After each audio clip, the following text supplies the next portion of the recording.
Bismillahirrahmanirrahim. Au qala tawa ngucap si jalma wa qad malaa jeung nyata geus minuhan si jalma wi'aan kana bejana wa ka'sang dihako kalawan maca ayat wa ka'sang dihako au afragha atawa nyajikeun si jalma syaraban kana minuman fakanat syaraba kalawan maca ayat fakanat syaraba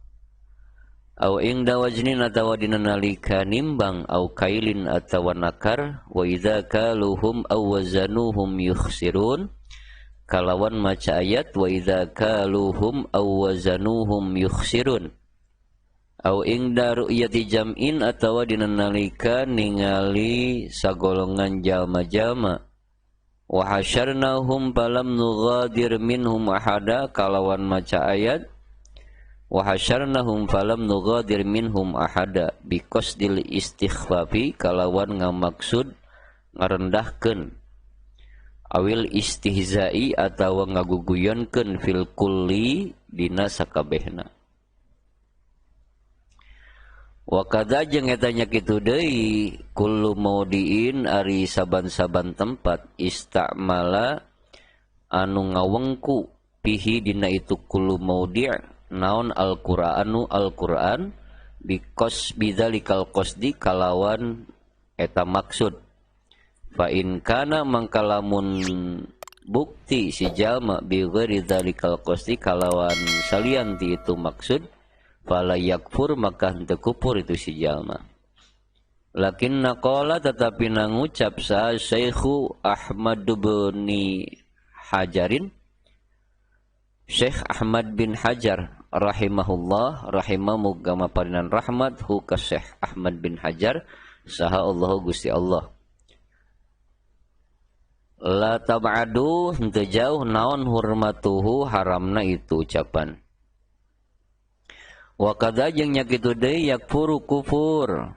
saha man jalma syatama anu ngamusuhan si jalma nabiyan ka nabi au malakan atawa ka malaikat au qala atawa ngucap si jalma akunu bukti kaula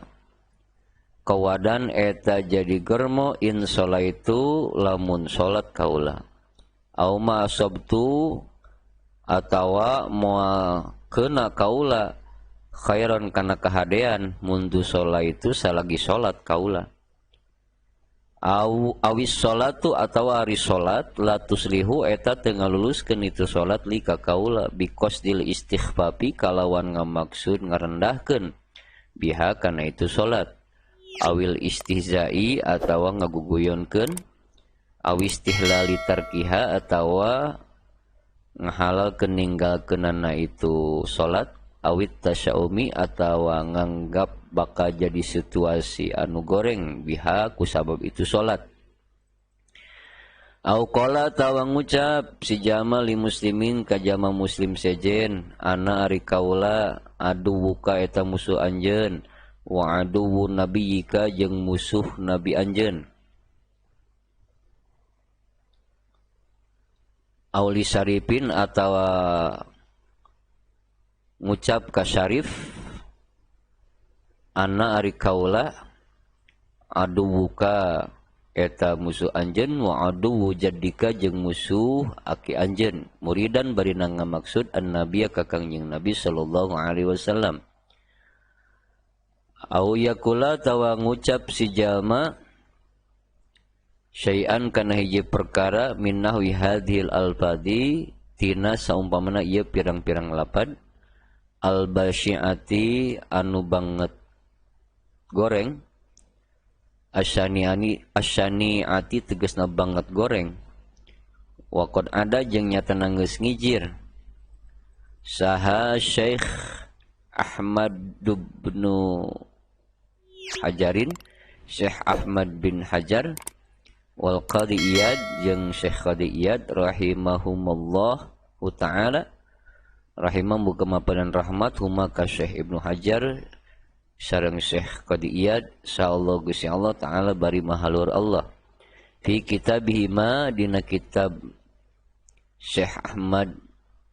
bin Hajar sareng Syekh Qadhi Iyad Al-A'lam tegesna kitab Al-A'lam bi Qawati'il Islam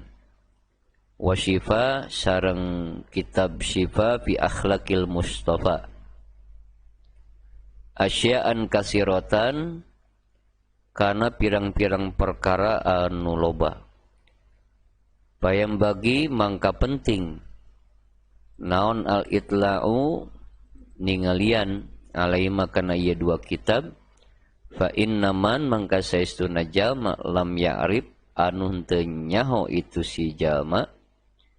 asyaro kana kagorengan yaqau tah bakal tumiba si jalma pihi dina itu syar.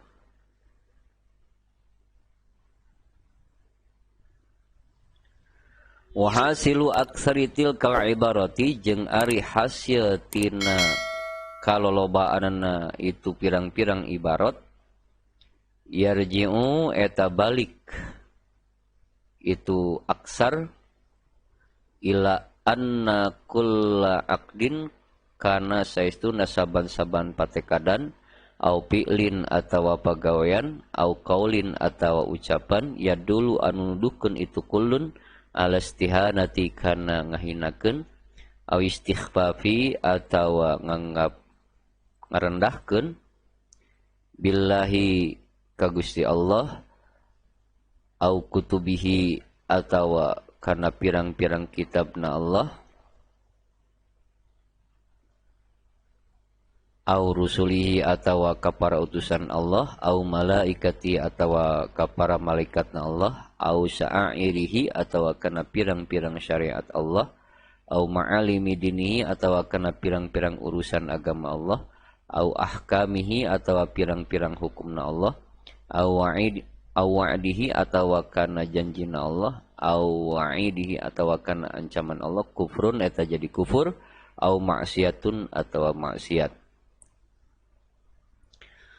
Pal yahdar mangka kudu mikasieun sal insanu jalma min zalika tina itu mazkur juhdahu kalawan banget sieuna itu si insan. Wallahu a'lam bissawab.